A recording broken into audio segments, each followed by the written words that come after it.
Well, good morning and welcome to Zen Live on this second day of Easter. And I got to thinking, well, we just jump right over the second day. We want to go from the Friday to Sunday. We want to go from death to life, from the crucifixion to the resurrection. Saturday, what's on TV? So, what's going on? Why is this second day of Easter just bridged over? It's forgotten. Let's see if we can fit this into the thread, the Dharma thread that we've been following. And yesterday, we were looking at the cross as being ambiguous, in the sense that, is Jesus dead or is Jesus alive? There's so much ambiguity in this. This cross is to the horizontal beam and the vertical beam. The horizontal beam represents time, history, past and future.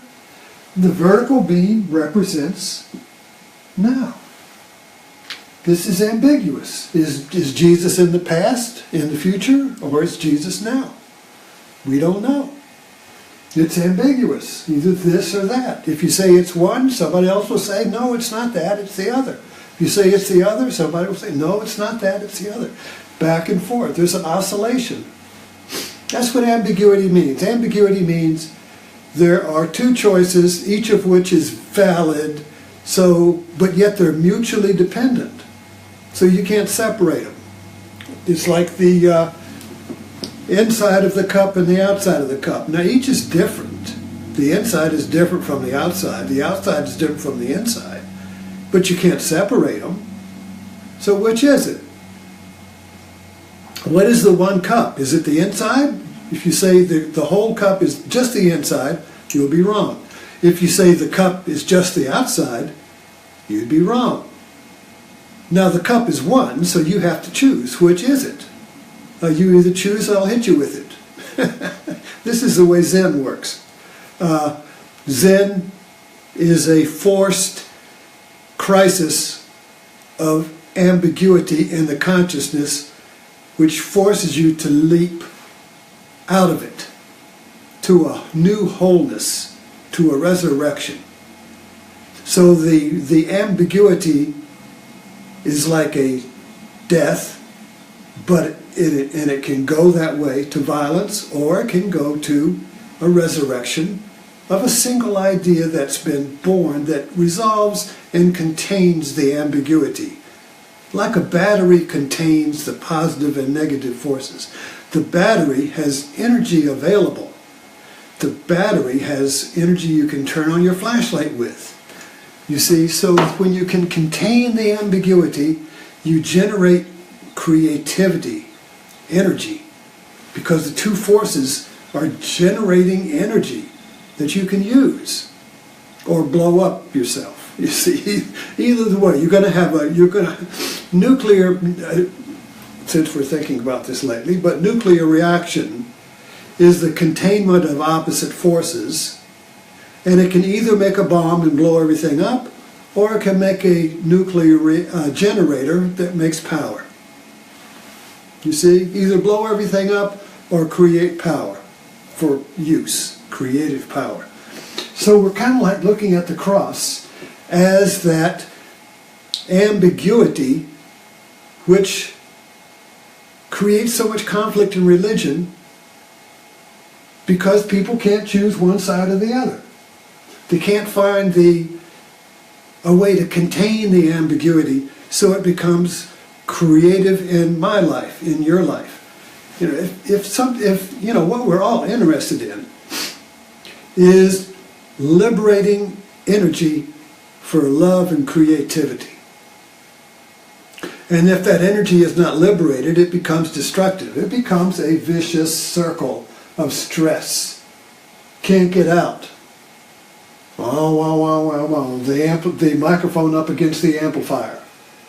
it generates stress, you see, unless we intervene, unless we find a way to break it up. So we've been talking about this ambiguity in the cross, in Christianity, that either creates a religious war or creates a rebirth. Either way, a nuclear bomb or a nuclear generator. But so today we're looking at this pause. Maybe the secret, maybe the answer is in the pause. Because the death, the crucifixion is the death, and the resurrection is the life. And we go back and forth between these two. Wow, wow, wow, wow, wow. We can't get out. So maybe the answer is in the pause, the second day of Easter. So let's pick up there. And we really have to make a shift here when we're trying to penetrate this Dharma gate. Now, this is a Zen phrase, penetrate the Dharma gate. And a Dharma gate is a gateless gate. And it's gateless because it swings both ways. So you don't know if it's going in or going out. So it's ambiguous.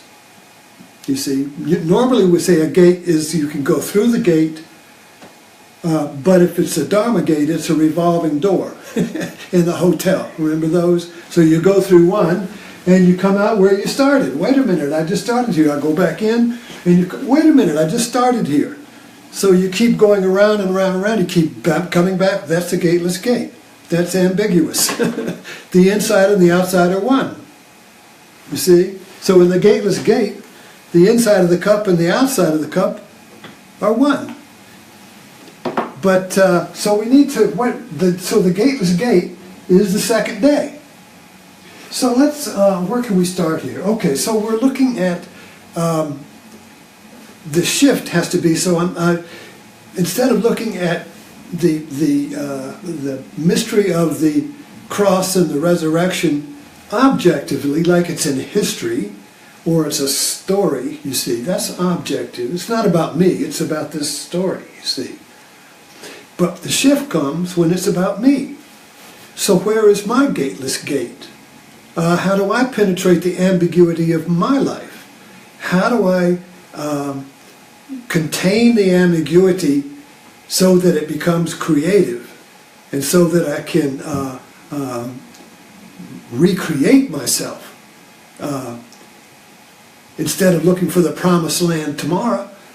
Right this moment is the promised land. So we got to make this shift from the third person that we talked about the other day, which is about he, she, and it, to the first person, that's about I. So I just put this up here. Back in the 70s, I hung out with Swami Muktananda. I was a follower of him, as he was a big yoga master. And he would always say, God dwells within you as you. And God dwells within you as you. Now this is ambiguous. Is God in it in me? Well, I'm looking, where is God? And I don't find him. And then is God dwells within you as you? Well, does that mean I'm God? I don't feel like I'm God. So that's an ambiguous, that's a Zen cone right there. So that's a Dharma gate right there. How do I penetrate that? What does that mean? And then I was thinking, this is my little stick figure. And I thought this was funny. These are the two centers. There is that is the source of the ambiguity. This is the center of me, and over here there is an opposite center of me outside, and this is me inside, and we flip back and forth. And I know that this is a very personal thing because I have a wall eye. My right eye is, when I look to the left, it goes up. I remember when I was a little kid thinking that everybody saw double when they looked to the left. And then my mother noticed me and said, "Whoa, he's got a wall eye." So I used to have prisms until, because the wall eye was creeping around in the middle, so I used to wear prisms to straighten out my focus, and then I had a little operation where they did it, so I don't have to have, these are just reading glasses, so I don't have to have prisms in order to keep from seeing two of you. But if I hadn't had that operation, I'd be seeing two of you, and that's blurred. So what you do, when then you just kind of like don't use one eye. You just see through one eye, and you don't use the other eye. So you see one reality instead of two. When two realities mix, it's blurred. You can't stand it. It has to be one reality. So the way you do it with a walleye is you just don't use that one eye. It's still there, but you see through it. You see. So anyway, or you can switch back and forth. You know, in other words, you can select which eye to look through, and make the other and see through the other one. So you can go back and forth, which is what happens with ambiguity. So we go. The consciousness is like that, in that there is a me from the out. Now, when I'm looking at you, I'm on the outside looking at you as an it. Although all you look like to me is the back of this iPod. But it looks like a person standing there. So how you doing? So, and you're looking at me as an it. Yet at the same time, you're aware of yourself as a center that is the looker. So there is something being looked at, and there is the looking. So there is when you're looking at something, there's a sense of being outside of what you're looking at, which is the reality, the it. You see, you're outside of it. And then when you are, the me is the inside, you sense that you are what you're looking at. In other words, that's when we always discover we're happy. When you're doing something and you're so involved in it that you forget time. You forget me is outside. As soon as you look at your watch, you're outside. But when you're involved in life, when you're involved in a dance and a